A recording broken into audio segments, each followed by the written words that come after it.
அருமுகனை வேண்டி ஆராதனை செய்தால் அருகில் ஓடி வருவான், அன்பு பெருகி அருள் புரிவான். அந்த கருணை உருவான குருபரன் என்றுமே கைவிடாமல் ஆளுவான். அப்பன் முருகனை கூப்பிட்டு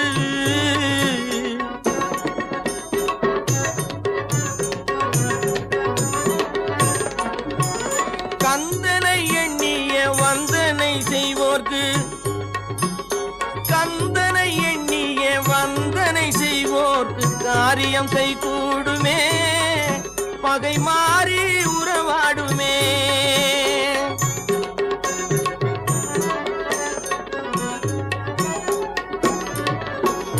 கந்தனை எண்ணிய வந்தனை செய்வோர்க்கு காரியம் கைகூடுமே, பகை மாறி